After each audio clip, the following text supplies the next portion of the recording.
오늘은 추수감사주일입니다. 우리가 이 추수감사주일 절기를 통해서 한 해에 또 하나님께서 우리에게 베풀어 주신 은혜를 또 우리가 기억하고 또 우리가 또 잘 감사할 수 있기를 원합니다. 여러분, 은혜를 기억한다라고 하는 건 행복한 일이에요. 그렇지 않겠습니까? 이거는 아픈 것을 기억하는 게 아니잖아요. 좋은 것을 기억하는 거 아니겠습니까? 그리고 우리가 말씀을 통해서 내가 기억하지 못한 것이 있었다라면 다시 한번 기억하고 또 그 기억을 되살려서 하나님 앞에 더 큰 감사로 오늘 추수감사주일을 드릴 수 있기를 원합니다. 시편 30편은요, 우리가 감사에 대한 아름다운 고백으로 하나님 앞에 나갈 수 있는데 참 좋은 길라잡이가 되고 우리 방향이 되는 말씀입니다. 이 시편 30편은 다윗이 지었는데 어떤 때에 지었냐면 표제부에 보니까 다윗이 성전 봉헌을 할 때 하나님 앞에 감사합니다라고 하고 올려드린 시입니다. 왜 우리가 이것이 성전 봉헌식 때 드려진 감사냐? 제가 이제 마지막에 이 말씀을 마무리하면서 그 연관성을 좀 말씀을 드릴게요. 그러나 우선 우리가 한 구절 한 구절씩 살펴보면서 다윗이 무엇 때문에 감사했고 또 우리에게 어떤 부분에 있어서 회개하기를 원하고 다시 한번 우리가 어떻게 살아가기를 원하고 있는지 말씀을 통해 우리가 좀 살펴보기를 원합니다. 먼저 1절에 보면 다윗이 찬송한 이유가 있어요. 찬송한 이유가 있습니다. 자, 1절 한번 봅시다. 여호와여 내가 주를 높일 것은 찬송의 이유입니다. 주께서 나를 끌어내사 내 원수로 하여금 나로 말미암아 기뻐하지 못하게 하심이니이다. 지금 다윗이 공경 가운데 빠져 있습니다. 그런데 하나님의 은혜로 말미암아 그 공경 가운데서 다윗이 건짐을 받았어요. 그런데 오늘 어떻게 건짐을 받았느냐? 하나님이 자신의 인생을 끌어내셨다, 끌어올리셨다라고 하는 그 표현을 쓰고 있습니다. 자, 이 표현은 여러분 어떤 뜻이냐면 우물 아시죠? 우물이 있는데 우물이 깊어요. 그리고 우물이 넓어요. 그 깊고 넓은 우물에 다윗이 던져진 거예요. 그러니 거기서 올라올 수가 없어요. 내 힘과 능력으로는 도저히 그 우물에서 올라올 재간이 없는 거예요. 누군가는 밧줄을 내려줘야 되고 누군가는 여러분 손을 내밀어 줘야지만이 그 우물에서 올라올 수 있는 거예요. 그런데 오늘 말씀해 보니까 끌어올리셨다라고 하는 건 하나님이 줄을 내려줬던지 아니면 하나님이 손을 내밀었던지 해서 다윗의 인생이 끌어올림을 당했습니다. 그것에 대해서 이야기를 하고 있습니다. 맞습니다. 여러분, 세상은 우물에 갇혀있는 인생에게 이렇게 이야기를 합니다. 이런 방법을 써봐라. 저런 방법을 한번 써봐라. 그러면 올라올 수 있겠다. 그러나 우리 하나님은요, 우리에게요, 이런 방법을 써보고 저런 방법을 써봐라. 이런 말씀하지 않습니다. 하나님은 우리에게 어떻게 말씀하십니까? 내가 손을 내밀었으니 이 손을 붙잡아라. 내가 너를 붙들어 줄 테니 너는 이 손만 바라봐라. 이게 하나님의 방법이에요. 은혜다라고 하는 건 다른 게 아닙니다. 하나님께서 죽어가는 인생에게 손을 내밀어 주시는 것이 여러분 은혜인 줄로 믿습니다. 여러분 병들어 있는 심령이 있어요. 걷지 못하는 심령이 있어요. 그런데 하나님께서 고치실 때마다 어떻게 했습니까? 손을 내밀어 줬어요. 그래서 일으켜 세워졌습니다. 그 눈 가운데 손으로 만져주셨어요. 그게 전부 다 무엇이냐? 손을 내밀어 주시고 우리 가운데 손을 터치해 주신 거, 그게 전부 다 은혜다라고 하는 것을 성경은 우리에게 가르쳐주고 있습니다. 자, 그런데 다윗은요, 내가 이렇게 건짐을 받은 건 우연도 아니고 내 힘과 능력도 아니고 철저하게 하나님이 행하신 일입니다라고 오늘 고백을 하고 있습니다. 자, 2절과 3절을 봅시다. 여호와 내 하나님이여 내가 주께 부르짖음에 나를 고치셨도다. 이게 여러분 어떤 표현입니까? 우물에 갇혀 있는데 하나님 앞에 살려주세요, 살려주세요, 살려주세요. 줄 좀 내려주세요, 줄 좀 내려주세요 하고요. 자신의 인생이 하나님 앞에 은혜를 구했다라는 거예요. 그리고 하나님이 어떻게 하셨습니까? 줄을 내려주셨고 손을 내밀어 주신 거예요. 그리고 3절에 보니까 여호와여 주께서 내 영혼을 수월에서 끌어내어 나를 살리사 무덤에 내려가지 아니하게 하셨나이다. 여러분 기억하셔야 됩니다. 우리가 어떤 일이 되어졌을 때 있잖아요. 그 문제를 놓고 기도했잖아요. 또 누군가에게 기도 부탁을 했잖아요. 반드시 그것이 응답이 되어졌을 때는요, 복잡하게 생각할 필요 없습니다. 하나님의 은혜로 된 일입니다. 거기다 끝을 내셔야 돼요. 여기에 내 힘이다, 내 능력이다, 내 어떤 수완이다, 이게 들어가는 순간에요, 더 이상 하나님은 은혜를 베풀어 주시지 않습니다. 저는 여러분들에게 이렇게 말씀드리고 싶어요. 예를 들어서 어떤 아픔이 있는데 이 아픔을 놓고 기도도 했어요. 약도 잡수셨어요. 근데 나았어요. 그러면 여러분은 어떻게 이것에 대해서 영광을 돌릴 것입니까? 복잡하게 생각할 필요 없어요. 내가 약을 먹어서 나았든 기도해서 나았든요, 어쨌든 간에 그 약을 주신 분도 하나님 아니겠습니까? 전부 다 하나님께 영광 돌리면 되는 것입니다. 우리가 그 영광을 다른 곳에 돌릴 이유가 없어요. 근데 문제는 뭐냐? 많은 사람들이 기도해서 응답을 받았습니다. 기도 부탁을 해서 응답을 받았습니다. 그런데 그 부분에서 결산이 안 돼요. 결산이 안 되고 어떻게 합니까? 내 힘이다, 내 능력이다라고 말하는 사람들이 너무나도 많다라는 거예요. 다윗은 하나님이 하신 일에 대해서 인정하고 결산하는 이 자세, 이게 잘 돼 있는 거예요. 그러니까 그 다음 단계로 감사의 단계로 나갈 수가 있는 것입니다. 이게 안 되면요, 감사의 단계로 우리가 나아갈 수가 없어요. 자, 그래서 다윗이 너무너무 기뻐가지고 교회에 있는 성도들을 다 불러 모아서 이렇게 이야기를 합니다. 우리가 하나님 앞에 찬송하자, 우리가 하나님 앞에 감사하자라고 고백을 하는데, 자, 한번 우리 시편 30편 4절 말씀을 같이 한번 우리 읽어보도록 하겠습니다. 시작.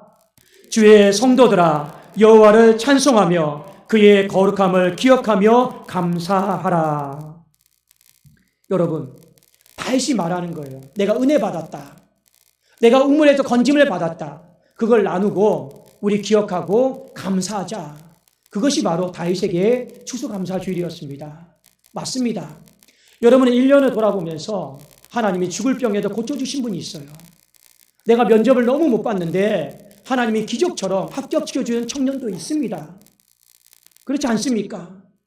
또 불가능한 일이라고 생각했는데 돌아보니까 하나님이 가능하게 하신 일들도 다 있습니다. 그 모든 것들이 무엇입니까? 다 은혜다라고 하는 거예요. 아무리 생각해봐도 내 삶에 그런 일들이 없습니까? 그러면 여러분 지금 여기서 살아서 두 발로 걸어 나와서 성전에 올라서 예배를 드릴 수 있는 것도 은혜 아니겠습니까? 우리가 은혜의 조건을 찾으면요, 한도 끝도 없어요. 안 찾으니까 문제죠. 그러나 돌아보면 하나님께서 우리의 인생 가운데 베풀어 주신 은혜는 너무나도 많다라고 하는 거예요. 그리고 하나님은 그것을 기억하기를 원하고 있고 감사하기를 원하고 있습니다. 그런데 여기서 중요한 단어가 무엇이냐? 기억하라고 하는 거예요. 이 기억하라고 하는 것은 히브리 단어로 제케르라고 하는 단어의 뜻입니다.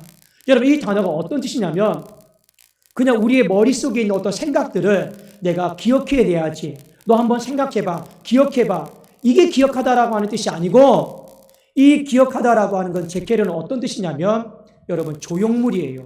기념물이에요. 예를 들어서 어떤 건물 앞에 가면 머릿돌이 있죠. 그 머릿돌을 보면 뭐가 나오는 겁니까? 어떻게 힘들게 이 성전을 지었는지, 이 건물을 지었는지 그 조형물과 기념물을 보고 하나님이 그때 몇십 년 전에 역사하셨어, 도와주셨어, 그거 알죠? 그게 바로 기억하고예요. 그냥 우리의 머릿속에서 잊어버렸던 거 끄집어내는 게 아니고 하나님은 우리가 어느 정도까지 기억하기를 원하느냐? 기념물로 만들라라는 거예요. 조형물로 만들라라는 거예요. 그래서 늘 볼 때마다 하나님이 은혜 베푸셨구나, 하나님이 우리에게 은혜를 베푸셨구나, 그걸요 잊어버리지 말라. 그게 바로 제케르, 기억하다라고 하는 단어의 뜻입니다. 기억이 돼야지 그 다음에 뭐가 되는 겁니까? 감사가 되는 거죠. 왜 다윗이 이런 고백을 우리에게 할까요? 사람이 간사하니까요. 사람이 화장실 들어갈 때 마음하고 나올 때 마음이요 다르잖아요. 사람이요 나쁜 거는 평생 기억하는데, 서운한 거는 평생 기억하는데, 좋은 거는요 기억을 잘 안 해요. 그게 사람입니다. 그게 제약된 사람이에요. 그래도 우리가 어릴 때부터 그러잖아요. 9개 잘해줘도 하나 못해주면 인간은 하나 못해준 것만 평생 기억하고 서운하면서 살아간단 말이에요. 그 마음만큼 우리는요 하나님께서 우리에게 베풀어 주신 좋은 것을 잘 기억을 안 해요. 잊어버리고 있다라는 겁니다. 그래도 다윗이 오늘 기억하고 이 부분을 방점을 찍고 우리에게 한 번 더 강조를 합니다. 그런데 다윗이 후대에게 이렇게 말했던 이유가 있습니다. 왜요? 자신의 인생을 돌아보니까 하나님께서 베풀어 주신 은혜가 있는데 기억을 못했어요. 감사를 못했어요. 그래서 자신의 인생이요, 다시 한번 저 우물 속에 던져졌을 때가 있었기 때문에 이런 실수를 너희들은 하지 말라라고, 반복하지 말라라고 다시 한번 기억하고 감사하십시오. 이 고백을 하고 있는 것입니다. 뒤에 5절부터 여러분 7절까지 보면 어떤 내용이 나오냐면 다윗이 하나님의 은혜를 기억하지 못했어요. 그래도 감사하지 못했어요. 그런 후회하는 장면이 적나라하게 분명하게 나오고 있습니다. 자, 5절, 6절을 제가 먼저 한번 읽어드릴게요. 그의 노염은 잠깐이요 그의 은총은 평생이로다. 저녁에는 울음이 깃들일지라도 아침에는 기쁨이 오리로다. 여러분, 이게 무슨 말이냐? 하나님의 은혜를 기억하지 못하고 다 내 힘이다, 내 능력이다라고 이렇게 다윗이 말했을 때가 있다라는 거예요. 자만심 가운데, 교만한 마음 가운데 빠졌을 때가 있었다라는 거예요. 그래서 하나님이 어떻게 하신 겁니까? 다시 우물에 던져버렸어요. 다시 우물에 던졌어요. 그리고 그 우물에 던져져서 생각해 보니까 이런 생각이 드는 거예요. 내 인생의 고통, 내 인생의 아픔, 그것이 영원히 내 삶에 머무를 줄 알았는데 하나님이 보니 지나가게 하셨어요. 근데 그거 내 힘과 능력으로 지나간 줄 알았어요. 근데 돌아보니까 내 힘과 능력으로 고통이 지나간 것이 아니고 하나님의 은혜로 말미암아 그 고통이 지나갔었구나. 그걸 어디에서 깨닫느냐? 다시 우물에 들어갔을 때, 던져졌을 때 깨닫는 거예요. 그런데 다윗이 이렇게 고백합니다. 저녁에는 울음이 깃들일지라도 아침에는 기쁨이 오리로다. 이게 시적으로 표현한 건데 인생에 염려가 있고 걱정이 있고 아픔이 있어요. 이 저녁에 어떤 마음이 드느냐? 이거 평생 동안 내가 안고 가야 될 짐이구나. 이거 평생 동안 내가 지고 가야 될 슬픔이구나. 이런 생각이 들었단 말이에요. 그런데 돌아보니 아침이 오잖아요. 아침이 왔는데 그 고통과 염려와 슬픔이 없어요. 지나가 버렸어요. 어디 다른 데 가버렸어요. 누구 때문에요? 하나님의 은혜 때문에. 하나님의 은총 때문에. 이걸 깨달았어요. 어디에서요? 우물에 다시 던져졌을 때. 그리고 후회하고 회개합니다. 뭐라고 후회하고 회개하느냐? 6절에 보니까 내가 형통할 때 말하기를 영원히 흔들리지 아니하리라 하였도다. 다윗이요, 일이 슬슬 잘 풀릴 때가 있었어요. 여러분, 우리도 그렇죠. 어떤 때는요, 하나님 없어도 살 때가 있습니다. 하나님 없어도 내 가정의 일, 자녀의 일, 사업의 일이요, 돈이 쑥쑥쑥 들어오고요, 사업이 잘 되고요, 자녀들도 기도하지 않아도 막 잘 될 때가 있어요. 일이 슬슬 잘 풀릴 때가 있거든요. 다윗이 지금 그 얘기하는 겁니다. 내가 형통할 때, 내가 일이 슬슬 잘 풀릴 때 다윗이 자만심에 빠진 겁니다. 교만한 마음 가운데 빠진 거예요. 그때 뭐라고 이야기를 했냐면 내가 형통할 때, 일이 슬슬 잘 풀릴 때 말하기를 영원히 흔들리지 아니하리로다. 이게 교만한 말이었습니다. 내가 형통할 때 말하기를 이 모든 것이 하나님의 은혜로다. 이렇게 말을 해야 되는데 내가 형통할 때 말하기를 그냥 내가 영원히 흔들리지 아니하리로다. 하나님의 은혜를 잊어버린 거예요.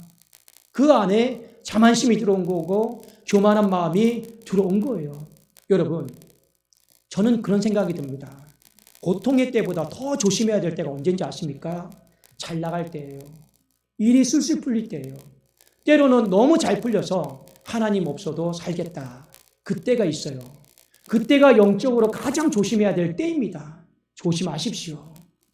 일이 잘 풀릴 때요, 마귀가요 계속 지켜보고 있어요. 무엇을요? 우리의 빈틈을, 허점을요, 교만과 자만심이 들어가도록 마귀가 공격하고 있는 거예요. 목사도 여러분 마찬가지입니다. 교만하면요 예의 없습니다. 하나님이 다시 우물에 던져버리세요. 그게 하나님의 법칙입니다. 다시 겸손한 하나님이 끌어올리시지만 교만한 인생은요, 결코 하나님 앞에 설 수 있는 인생 아무도 없습니다. 그런데 다윗이 후회하는 거예요. 가슴 아파하는 거예요. 내가 형통할 때 말하기를 하나님의 은혜로다 이렇게 고백했어야 되는데 내가 너무 자만심에 빠졌고 내가 너무 교만한 마음 가운데 빠져서 내 힘이다, 내 능력이다라고 말했던 것을 지금 탄식하고 우물 가운데서 후회하고 있는 것이죠. 그리고 7절에 보니 이렇게 말합니다. 여호와여 주의 은혜로 나를 산같이 굳게 세우셨더니 주의 얼굴을 가리심에 내가 근심하였나이다. 이제 정신 차리고 깨닫죠. 살아온 나를 돌아보니까 모든 일이 되어진 걸 보니까 하나님의 은혜였는데 착각하고 살아왔다라는 겁니다. 오늘 말씀에 주의 은혜로 나를 산같이 굳게 세우셨다. 이 산이 어떤 산입니까? 시온산이잖아요. 하나님께서 여부수 족족이 점령하고 있던 시온산을요 빼앗아 가지고 주신 거예요. 다윗이 전쟁을 잘해서 취한 것이 아닙니다. 하나님이 옮겨주신 거예요. 그리고 하나님이 그 시온산에 다윗성을 건축하게 하셨고 그리고 이스라엘 나라의 기틀과 이 대국의 나라의 기틀을 다 마련하게 하셨어요. 그의 인생을 돌아보니 그의 산이 점점 견고해집니다. 아, 하나님이 하셨구나. 하나님의 은혜구나. 이렇게 생각하면 얼마나 좋겠습니까? 그런데 내가 형통할 때 말하기를 영원히 흔들리지 아니하리로다. 내 힘과 내 능력으로 생각하고 자만심 가운데 빠진 이 모습을 가슴 아파하는데 어디에서 가슴 아파하는 겁니까? 다시 우물 안으로 들어가서. 그래서 다윗이 우리에게 이야기하는 거예요. 제발 좀 기억해라. 어느 정도까지 기억해야 되느냐. 정말 조형물이라도 만들어서 기념물이라도 만들어서 그거 늘 아침마다 저녁마다 보면서 하나님의 은혜를 기억해라. 그렇게 하지 않으면 나처럼 자만심과 교만한 마음 가운데 빠져서 또 다시 우리의 인생이 힘들게 그 우물에서 나왔는데 다시 우물에 들어가는 그런 어리석은 삶을 시간 낭비를 경험하게 되니 기억하고 감사하십시오. 이것이 바로 다윗의 고백이었습니다. 그래서 다윗이요 병고침을 받았는데 다시 죽을 병에 걸린 거예요. 그래도 다윗이 근심 가운데 평강을 받았는데 다시 이 평강이요 근심으로 바뀌게 된 거예요. 이유는 딱 한 가지입니다. 하나님의 은혜를 기억하지 못했고 감사하지 못했기 때문에 그렇습니다. 그래서 8절부터 보면 다시 우물 안에 갇혀서 하나님 앞에 살려달라고 다시 하나님 앞에 은혜를 베풀어 달라고 간청하고 기도하는 장면이 나옵니다. 제가 한번 읽어드릴게요. 8절 여호와여 내가 주께 부르짖고 여호와께 간구하기를 내가 무덤에 내려갈 때 나의 피가 무슨 유익이 있으리요 진토가 어떻게 주를 찬송하며 주의 진리를 선포하리이까 여호와여 들으시고 내게 은혜를 베푸소서 여호와여 나를 돕는 자가 되소서 하였나이다. 다시 우물에 갇혀서 무엇을 구하는 거예요? 하나님의 은혜를 구하고 있는 건데 자 여기서 다윗이 하나님 앞에 이렇게 기도합니다. 하나님은요 한 번은 속지 두 번은 속는 분이 아니에요. 이게 무슨 말이냐? 이미 우물에 갇혔을 때 은혜를 베풀어 달라고 해서 하나님 건져줬죠. 그러면 그 인생이 어떻게 살아야 됩니까? 기억하고 감사하고 살아야죠. 그런데 다시 은혜를 잊어버려요. 또 다시 우물 안으로 들어갔습니다. 또 은혜를 베풀어 달라고 하면 하나님 마음이 어떻겠습니까? 이제는 하나님이 다윗에게 질문을 하시는 거예요. 내가 너에게 왜 은혜를 베풀어 줘야 되느냐? 왜 내가 너에게 죽을 병에서 건져줘야 되느냐? 왜 너에게 있는 근심덩어리를 내가 왜 해결을 해줘야 되느냐? 하나님이 다윗에게 질문을 하시는 거예요. 다윗이 대답해야죠. 그런데 낯짝이 뜨거우니 대답을 할 수가 있습니까? 없습니까? 못해요. 이미 한번 하나님을 배반한 적이 있잖아요. 그래서 다윗이 이렇게 이야기를 합니다. 9절에 보니까 하나님, 제가 죽으면 하나님 앞에 무슨 유익이 있겠습니까? 그리고 제가 죽으면요, 하나님이 그렇게 찬송을 좋아하시는데 찬송하는 한 사람이 줄어들지 않습니까? 지금 이 이야기를 하고 있어요. 내가 죽으면 찬송하는 사람이 한 사람 줄잖아요. 그러면 하나님 그렇게 찬송 좋아하시는데 찬송하는 사람이 한 사람 주면 하나님 마음이 얼마나 아프겠습니까? 다윗은 그렇게 고백하고 있어요. 저는 이 다윗의 고백이요, 너무 가슴에 와닿아요. 제가 교회 목양을 하다 보니까 섬기는 사람이 많이 필요하고 일꾼이 많이 필요해요. 그렇죠. 그런데요, 이제 연말이 되다 보니 예를 들면 성가대에서 어떤 분이 목사님 저는 올해까지만 하고 내년은 못 하겠습니다. 주일학교에서 어떤 사람이 저는 올해까지만 하고 내년은 못 하겠습니다. 나 한 사람 그만하는 거죠. 그런데요, 저는요 하나님의 마음을 알 것 같더라고요. 나 한 사람 찬송 안 하는 거, 그게 뭐 별개라고, 대수라고. 그런데요, 그거를 운영하고 경영하는 입장에서는 그 못하겠습니다. 이 한마디가요, 가슴에 상처가 돼요. 아픔이 돼요. 여러분 실제로 경영해 보세요. 운영해 보세요. 사람은 부족하고 일꾼은 없는데 저는 못하겠습니다. 뭐 죽어서 못하든지 아파서 못하든지 어떤 이유로 못하든지 다윗이 지금 그 얘기하고 있는 거예요. 하나님 찬송 너무 좋아하네. 하나님 나라 찬송의 나라인데 내가 죽어버리면, 내가 이렇게 죽어버리면 찬송하는 사람 한 사람 주는데 하나님 마음이 얼마나 아프겠습니까? 근데 진짜 하나님 마음이 아파요. 하나님 마음이 가슴이 찢어지듯이 아프단 말이에요. 그래서 하나님은 어떻게 하십니까? 그래, 네 대답이 맞다. 다윗이요, 얼마나 하나님의 마음을 알고 똑똑한 사람인지 모릅니다. 네 마음이 맞다. 네 생각이, 네 대답이 맞다. 찬송하는 한 사람 없어지면 다른 사람 찬송하는 사람 세우면 되지. 하나님 그런 마음이 아니고 그 한 사람이 없어짐으로 인해서 하나님의 마음은 아프고 찢어진다는 거예요. 제가 교회를 운영해 보니까 딱 그렇더라고요. 하나님 마음을 알겠더라고요. 다윗의 마음을요 알겠더라고요. 그러니까 하나님은 어떻게 합니까? 살려줄게. 그래서 은혜를 베풀어 주신 거예요. 그래서 다윗이 건짐을 받으면서 이렇게 이야기합니다. 내가 찬송하는 사람이니까 내가 하나님 앞에 갑의 이치로 살겠습니다. 이런 게 아니고 그렇게라도 하나님 앞에 대답을 한 것이고 끌어올림을 받았을 때 남은 평생 그 은혜를 다시는 잊어버리지 않고 기억하고 감사하면서 제가 살겠습니다. 그랬더니 하나님께서 어떻게 하셨습니까? 11절에 주께서 나의 슬픔이 변하여 내게 춤이 되게 하시며 나의 베옷을 벗기고 기쁨으로 띠를 띄우셨습니다. 다시 죽을 병에서 살려주신 거예요. 다시 근심의 자리에서 평강의 자리로 바꿔주신 겁니다. 그런데 우리가 오늘 이 시편 30편 결론부를 보셔야 돼요. 이 결론부를 보면서 이제 다윗은 당연히 하나님의 은혜를 기억하고 감사하면서 살겠죠. 자, 결론부를 한번 여러분 봅시다. 12절 말씀 우리 한번 다 같이 한 목소리로 읽도록 하겠습니다. 시작. 이는 잠잠하지 아니하고 내 영광으로 주를 찬송하게 하심이니 여호와 나의 하나님이여 내가 주께 영원히 감사하리이다. 아멘.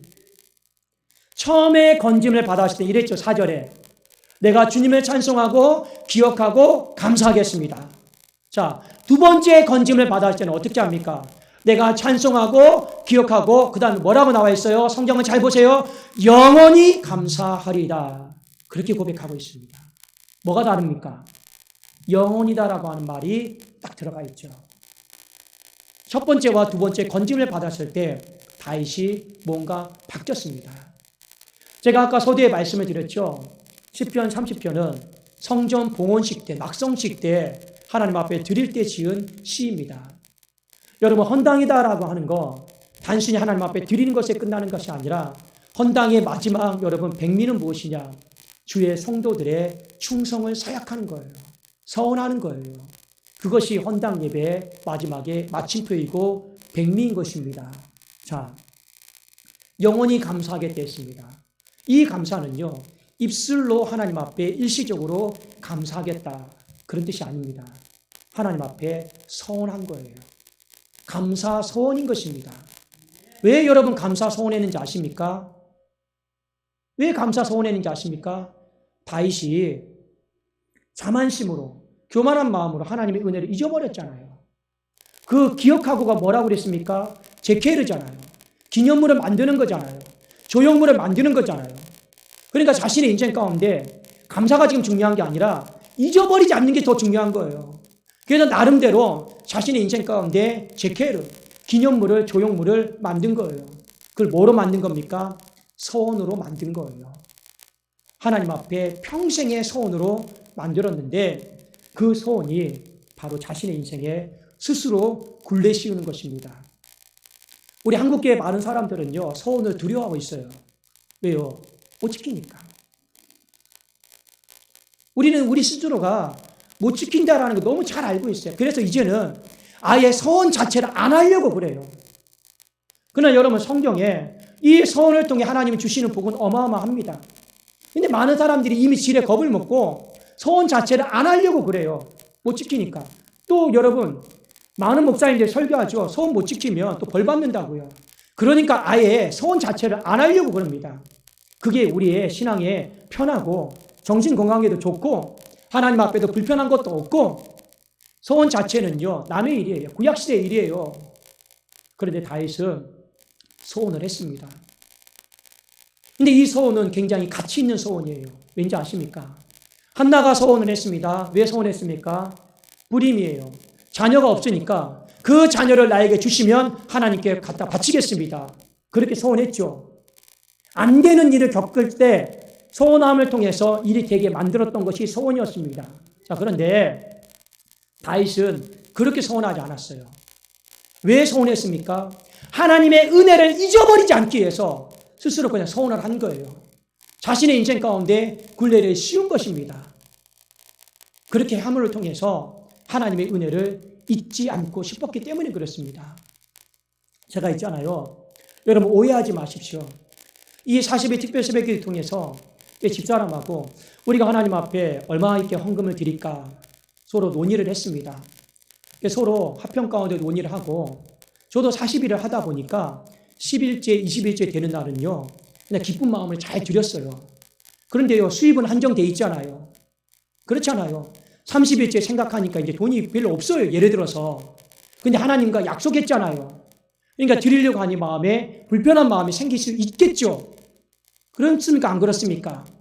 시간이 지나면 또 환경과 상황이 좋아지면 불편하지 않는데 약속은 해놨는데 사람은 육신도 재물도 한계가 있단 말입니다.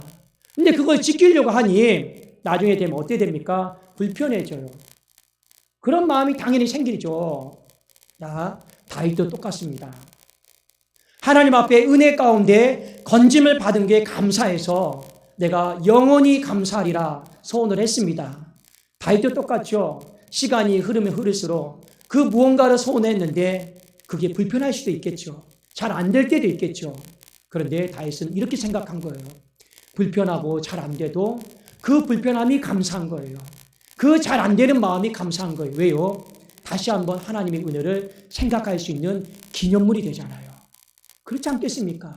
그러니까 불편해도 잘 안 돼도 이것보다 더 중요한 건 하나님이 나에게 베풀어 주신 은혜다. 그 불편한 마음을 기억하면서 또 은혜를 기억하고 그 안 되는 마음을 기념하면서 또 은혜를 기억하고 중요한 건 뭡니까? 어떻게든지 죽는 날까지 하나님의 은혜를 내가 기억하겠다라고 하는 그 몸부림이 바로 다윗의 감사 서원이었습니다. 굉장히 똑똑한 사람이에요. 바울보다 더 똑똑한 사람이에요. 하나님의 은혜로 살아간다라고 하는 것이 무엇인지 진짜 깨달은 사람이에요. 그게 바로 다윗이었습니다. 스스로 여러분 굴레를 씌우는 거 하나님 앞에서요 다짐한 거죠. 하나님 보십시오. 저요 남은 평생도 하나님의 은혜 아니면 내가 못 살아간다라고 하는 거 내가 내 소원을 통해서 내가 굴레를 씌워놨으니 하나님 은혜로 내 인생 책임져 주십시오. 내 자손들 3대 4대 만대까지 다 책임져 주십시오. 그랬더니 하나님 어떻게 합니까? 실제로 다윗의 집은요 영원히 무너지지 않도록 하나님이 다 책임져 주셨습니다. 왜요? 다윗이 영원히 감사했기 때문에 그래요. 그리고 그 다윗의 영원한 감사를 후대에게 신앙으로 알려준 거예요. 너희들도 하나님을 기억하고 하나님의 은혜를 기억하고 감사해라. 감사해라. 때로는 하나님 앞에 약속 지켜 나가는 것이 불편하고 힘들더라도 불편하고 힘든 감정도 기념물이다. 조형물이다. 그것을 통해서 불편하다, 힘들다로 끝내지 말고 아 맞다, 하나님의 은혜가 있었구나. 하나님께도 우리를 우물 가운데서 건져주셨구나. 그거 생각하면서 어떻게든지 그 은혜의 기억이 끊어지지 않도록 해라. 끊어지면, 기억이 안 되면 감사가 안 되는 거예요. 그러나 여러분, 기억이 되면 감사는 자동으로 되는 것이에요. 오늘 우리가 추수감사주일을 맞이하고 있습니다. 1년에 한 번 우리가 감사절로 드립니다. 제케르예요. 기념하는 날이에요. 조형물입니다. 이 시간을 통해서 다시 한번 내 삶 가운데 은혜를 잊어버렸던 것이 없나 다시 한번 점검을 하시고, 여러분의 삶 가운데 단순한 감사가 아니라 우리 좀 더 성장된 마음으로 영원한 감사로 하나님 앞에 나갈 수 있기를 원합니다. 그것이 바로 하나님께서 이 추수감사절을 통해서 우리에게 받기를 원하는 진실한 감사 아닐까요? 하나님이 우리에게 물질을 받기를 원하실까요? 하나님이 우리에게 다른 어떤 육체적인 걸 받기를 원하실까요? 아닙니다. 한 가지를 원하십니다. 제발 좀 기억 좀 해라. 그게 기억이 안 되면 너는 남은 인생 나랑 등지고 살아야 돼. 왜요? 내가 형통할 때 말하기를 내가 있다고 하잖아요. 그게 하나님과 여러분 대적하고 등지고 살아가는 것 아니겠습니까? 내가 형통할 때 말하기를 하나님의 은혜입니다. 그거 잊어버리지 않게 해서 오늘 우리가 또 추수감사주일로 하나님 앞에 올려드리는 것입니다. 여러분, 자만하지 마세요. 교만하지 마세요. 그리고 겸손한 마음으로 또 기억하고 하나님 앞에 감사하십시오. 그 영원한 감사가 여러분 자녀들까지, 우리 후대까지 하나님께서요 책임져 주시고 돌봐주시고 그 아들의 인생을, 그 딸의 인생을요 그 우물에서 건져주시는 하나님의 영원한 보증이다라고 하는 것을 기억하시고 우리 참된 추수감사로 주님 앞에 영광 돌려드릴 수 있기를 예수님의 이름으로 축원합니다. 우리 기도하겠습니다. 살아계신 하나님 아버지, 은혜를 철저하게 기억하고 철저하게 감사하는 우리가 되기를 원합니다. 은혜에 대한 마음가짐으로 한 해를 감사함으로 영광 돌리기를 원합니다. 그리함으로 하나님 근심이 다시 평강이 되고 죽을 병에도 다시 건강이 회복되어지는 은혜가 있게 하여 주시옵소서. 감사를 뛰어넘어서 영원한 감사로 하나님 앞에 나가기를 원하오니 하나님이여 각 가정마다 필요한 은혜를 하나님 부어 주시옵소서. 예수 그리스도의 이름으로 기도드리옵나이다. 아멘.